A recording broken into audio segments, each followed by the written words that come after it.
আচ্ছা বাবাজি, আপনি মিউট করুন।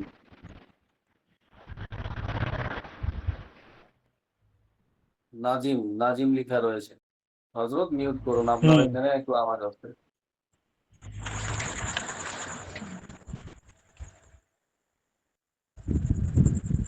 এটা রুগী আপনার কাছে যখন আসলো, যদি আপনি জানতে পারেন যে তার সমস্যা, তাহলে ট্রিটমেন্ট করবেন। যদি না জানতে পারেন, তাহলে তার রোগ নির্ণয় করবেন, রিপোর্ট তৈরি করবেন। কিভাবে রিপোর্ট মিউট তৈরি করে দেন, করবেন মিউট করে দেন, সেই পন্থাটা আপনাদের মিউট করতে বলছেন। দিয়েছি এর আগে।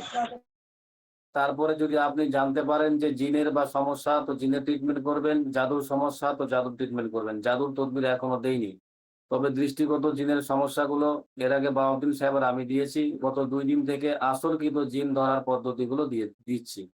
আজকে 3 নম্বর পন্থী দিব। 3 নম্বর সিস্টেম দিব যে আসরকৃত জিন শরীরে যেগুলো ভর করে, তাদের রোগ নির্ণয় করার প্রয়োজন নেই। শুনতে পেয়েছেন জিন ভর করে চলে যায়, পাগলামি করে, তাদেরকে ডাকার জন্য চেহল কাপ দিয়ে করবেন। আর আগামী কালকে যেটা দিয়েছি সেটা প্রয়োগ করবেন, 41 দিনের জাকাত। আর আজকে দিচ্ছি বিনা জাকাতের আমল, মানে বিনা জাকাতে আপনি এই জিনটাকে ডাকতে পারবেন, শরীরে যারা আছে তাদেরকে ধরে নিয়ে আসতে পারবেন। তো 3য় নম্বর পদ্ধতি জিন হাজির করার, লিখুন। কোনো জাকাত নেই, সরাসরি পড়বেন, সরাসরি কাজ হবে ইনশাআল্লাহ।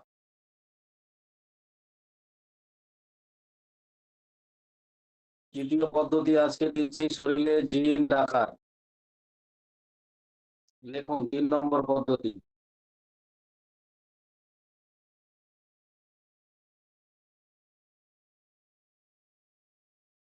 এই যে ইসলামিক যে রয়েছেন এখানে মাথায় টুপি দিয়ে হজরত, আপনি ক্যামেরা বন্ধ করেন কেন? আপনার থেকে যোগ্য যোগ্য বয়স্ক ব্যক্তিরাও ক্যামেরা অন করে থাকে, আর আপনি ক্যামেরা বন্ধ করে রেখেছেন। মেয়ে লোক নাকি ছেলে লোক? তো আমি তো ক্যামেরা ওপেন করে আছি। আপনাদের চেহারা আমি দেখবো, আপনি আমাদের চেহারা দেখবেন, কি সমস্যা? কেউ ক্যামেরা বন্ধ করবেন না।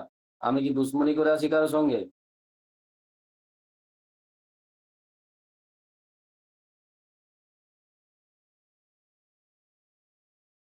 লিখুন 3য় পদ্ধতি হয়েছে, সর্বপ্রথমে ধ্যান দিয়ে শুনুন, তারপরে লিখবেন। আপনার যদি মেধা শক্তি ভালো থাকে তো আলহামদুলিল্লাহ, কল কৌশল আপনাকে লিখতে হবে না। আর যদি মেধা শক্তি যদি প্রাথমিক অবস্থায় থাকেন তো লিখতে পারেন। প্রথমে মনে করেন আমি আপনার কাছে গেলাম, আমি নিজে রুগী, আমার দিকে সবাই ফলো করেন, ফলো মি, এদিকে তাকাও। আমি রুগী, এখানে আপনাদের কাছে আমি গেলাম, মনে করেন প্রত্যেকের কাছে আমি উপস্থিত রয়েছি, হাজির নাজির, ফেস টু ফেস।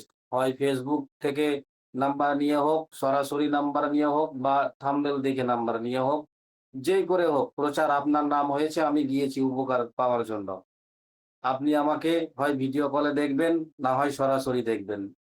এবার আপনি আমাকে জিজ্ঞেস করবেন যে রুগী, তোমার শরীরে কি তাবিজ কবজ রয়েছে?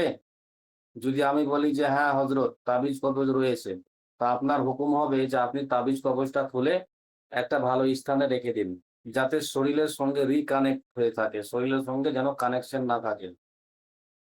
এবার প্রশ্ন হলো যে হজরত তাবিজটা খুলতে বলবেন কেন? এই জন্য খুলতে বলবো যে আপনি জিনটাকে বারবার ডাকবেন, জিন একটা বায়না করে নিবে যে আপনি তাবিজ পড়ানো রুগীর উপরে কেন আমাকে ডাকছিলেন। আমার ইচ্ছা মতো ডাকবো, আমি আপনার গোলাম নাকি? কিভাবে বলবে? সেজন্য তার রাস্তাটাকে খুলে দিবেন। তাবিজ পড়া থাকলে তাবিজ খুলে দিবেন। তাবিজ দিয়ে জিন আটকানো যায় না, কিন্তু তারা একটা বায়না করে নেয়। বুঝতে পেরেছেন না হযরত? তাবিজটাকে আমার খুলিয়ে দিলেন। তারপরে আমাকে বলবেন ২ হাতটাকে এভাবে মুষ্টি করতে, মুঠ করতে। অন ক্যামেরা দেখতে পাচ্ছেন। এভাবে মুঠ করে ২ পায়ের উপরে রাখতে, আর চক্ষুখানাকে বন্ধ করতে। রোগী হিন্দু হোক, মুসলিম হোক, শিখ হোক, ঈসাই হোক, খ্রিস্টান হোক, যে কোনো ধর্মের লোক হোক না কেন, কোনো সমস্যা নেই। তারপরে আপনি কি করবেন? যে আয়াতগুলো আপনাদের দিয়েছি, চেহেল কাপ দিয়েছি, চেহেল কাপ পড়ে কাজ করবেন। কালকে যে আয়াত দিয়েছি আমলের জাকাত দিয়ে কাজ করার, সেটা করতে পারবেন। আজকে যেটা দিচ্ছি সেটা দিয়েও কাজ করতে পারবেন। তাই বলে যে আপনি জাকাতটা দেননি তাই বলে কি রুগী দেখা বন্ধ করে দিবেন না। আপনি জাকাতের কাজ চালিয়ে যান। আর বিনা জাকাতের যে আমলটা আজকে দিচ্ছি সেটা দিয়ে আপনি রুগী দেখুন। তাহলে হবে কি? এই জাকাতটাও চললো, আর বিনা হযরত জাকাতের এক আমল মিনিট। দিয়েও আপনি কাজ করতে লাগলেন। হ্যাঁ বন্ধু বলেন। নুরুল মতো লাগে অন্যান্য হজরত জি কি আমাকে বলতেছেন নাকি? হ্যাঁ হ্যাঁ হ্যাঁ, কাকে বলছি? এখানে আপনার নামে আর কেউ নেই। আর কেউ যদি থাকে তো বলা যায় না। না হজরত, আমি তো শুধু ফান খাচ্ছি যে। ও আচ্ছা, পান খাচ্ছেন, আচ্ছা আচ্ছা। ও তাহলে পান তাহলে পান একটা করে পান আমাদের পাঠিয়ে দিলে তো আর কিছু বলতাম না। ভালো অবশ্যই লাগতো, হ্যাঁ। অবশ্যই অবশ্যই অবশ্যই দেবো সাহেব। জি জি জি, শুক্রিয়া হজরত, বললেন মন খুশি হয়ে গেল, আলহামদুলিল্লাহ। তো কোথায় যেন ছিলাম, আমি গোলমালিয়ে গেলাম। হ্যাঁ, আপনি জাকাতটাও চালিয়ে যাবেন। আর এখানে আপনি বিনা জাকাতের এই পন্থাগুলো অবলম্বন করবেন। তাই বলে আপনি জাকাত দিবেন আর রুগী দেখবেন না, এমনটা নয়। এখন থেকে পারলে রুগী দেখেন, সমস্যা নেই। সমস্যা হলে আমরা তো রয়েছি। আপনি আপনার রুগী নিয়ে আসবেন। আমাদের এখানে ৪টা ৫টা গ্রুপ রয়েছে, কেউ না কেউ হেল্প করার জন্য সময় সুযোগ দিবেই আপনাকে। আপনি আপনার হাতিয়ে নিয়ে চলে যাবেন। প্রয়োজন নাই যে আপনি আমাদের হাতিয়ে দিতে হবে, প্রয়োজন নেই। আপনি আপনার হাতিয়ে নিয়ে চলে যাবেন। বুঝতে পেরেছেন হজরত? তো ঠিক আছে, তৃতীয় পন্থা এবার লিখুন।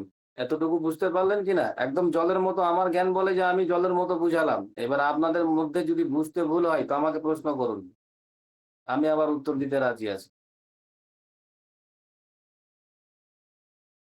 লিখুন। প্রথমে রুগীকে অজুর হালতে বসাবো। যদি হিন্দু বা অন্য কোনো শাস্ত্রের লোক থাকে, অন্য ধর্মের অধিকারী থাকে, তাহলে তাকে আহ, গোসল যদি করে থাকে তো ভালো, না করে থাকলেও আপনার ইচ্ছা।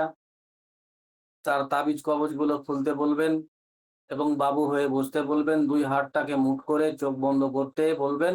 আর আপনার দিকে ফেস টু ফেস বসতে বলবেন।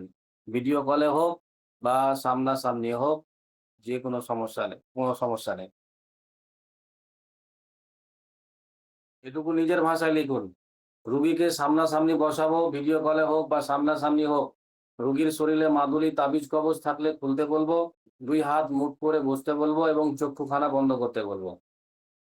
এটুকু পন্থা লিখুন। তারপরে আসল টপিকে আস। কারণ একটা মেহমানকে ডাকছেন তো তার রাস্তা করতে হবে। খারাপ ভালো মন্দ যাই থাক, আগে ডাকছেন তো। তারপর যদি কেসটা বড় হয়, হালকা পাতলা কাজ হলে ওই যে হজরত পান খাচ্ছেন, পান দিয়ে সেরে দিবেন। আর বড় হলে তো বিরিয়ানি ছাড়া কোনো গল্পই নাই। তার মানে মাছ ধর করা, বোতলে ভরা, সবকিছুই। বুঝছেন হজরত? জিনেরাও তো বেয়াদব আছে, আপনার কথা শুনলে সব সময় মনে হয়।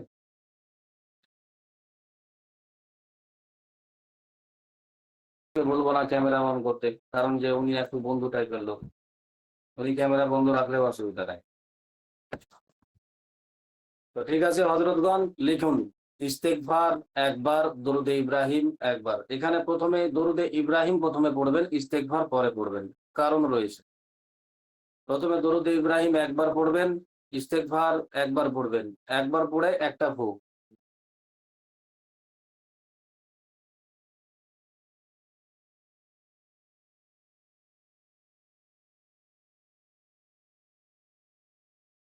নুরুদ্দিন সাহেব, আপনি ক্লাসে আছেন? আচ্ছা আছেন, ঠিক আছে, শুক্রিয়া হজরত, আর মিউট খোলা লাগবে না। প্রথমে দরুদে ইব্রাহিম একবার পড়ে রুগীর শরীরে ফু দিয়ে দিবেন। যদি ভিডিও কলে থাকে স্ক্রিনের উপরে ফু দিয়ে দিবেন। নিয়ত থাকবে যে রুগী আমার সঙ্গে মোরাকাবার হালতে হোক বা যে হালতে হোক, আমার রুহানি শক্তির বাঁধনে সে বেঁধে পড়েছে। এটা খেয়াল রাখবেন। যেমন আপনারা সকলে আমার রুহানি রুহানি শক্তির বন্ধনে আছেন এখন। এই ক্লাস চলা অবধি আপনাদের গায়ে কোনো জিন যে ঢুকবে তার বাবাও জন্ম দিতে পারেনি যে জিন এসে ঢুকে যায়। যদি কোনো জিনের রুগী থাকে আপনাদের মধ্যে কেউ, তাদের ক্ষমতা নাই যে জিন এসে শরীরে ঢুকে যায়। সালাম আলাইকুম হজরত জি। ওই যে ওয়ালাইকুম আসসালাম। যদি ঘর বন্ধ থাকে, হ্যাঁ, জি, যদি ঘর বন্ধ করা থাকে, সেই ঘরের ভিতরে রুগী বসাইলে কি জিন হাজির হবে? বলুন বলুন বলুন আপনার আমি বলছি যে যদি ঘর বন্ধ করা থাকে, সে সমস্যা ঘরের হতো। ভিতরে রুগী বসাইলে কি জিন হাজির হবে কিনা? আহা, নুরুল সাহেব, আপনার নেটের সমস্যা হয়তো। ওহো, হজরত আমি বলছি ঠিক যে আছে। যদি কোনো ব্যক্তির ঘর বন্ধ করা থাকে, জি বন্ধ করা যদি ঘর থাকে, সে রুমের ভিতরে যদি রুগী বসানো হয় জি, তো জিন হাজির হবে?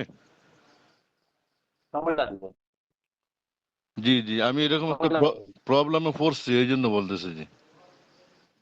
এটা আমার মধ্যেও হয়েছিল প্রথম প্রথম অবস্থায়, যখন আমি ক্লাস 10-এ পড়ি হাজির করতে গিয়ে আধা ঘন্টা সময় লেগে গেছে। পরবর্তীতে আমার ধ্যান ছুটেছিল যে আমি এই ঘরটা তো বন্ধ করা রয়েছে, যে ঘরে বসে আছি। তারপরেও হাজির হয়েছে, অনেক সময় লেগে গিয়েছিল। না, আমি 3 দিন এজন্য চেষ্টা করছি বাট হয় নাই, বড় অন্য এক বাড়িতে নিয়ে গেছি, তখন সেখানে হাজির হয়েছে। কেন, জাকাত দেওয়ার পন্থাগুলো করলে তো চলে আসবে হয়তো। সব বাঁধন না ফেলে চলে আসবে, রাস্তা করে না, দিবেন। হঠাৎ আমি অনেকবার ট্রাই করছি, মানে কোনোভাবে হচ্ছে না, রাস্তা, লাস্টে ওই সিনটা মানে কোনোভাবে ঢুকতে পারতেছে না ওখানে, ওটা জানি না কিভাবে বন্ধ করছে।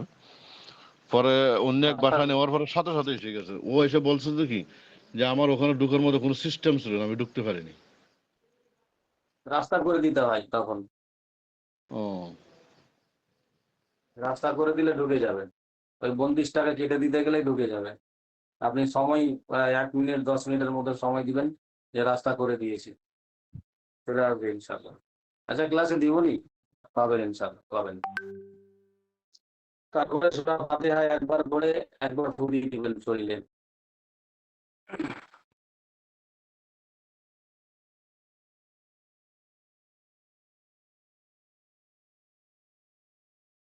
সূরা ফাতিহা একবার পড়ে একবার ফু দিয়ে দিবেন। এবার দেখা গেল যে জিন হাজির হয়ে গেছে, তার কোনো আয়াত পড়া লাগবে না। হাজির হয়ে গেছে তো করতে হবে না। যদি হাজির না হয় তখন আপনি পড়বেন সূরা নাহলের 30, 31 এই 2 আয়াতকে পড়বেন, ফু দিবেন।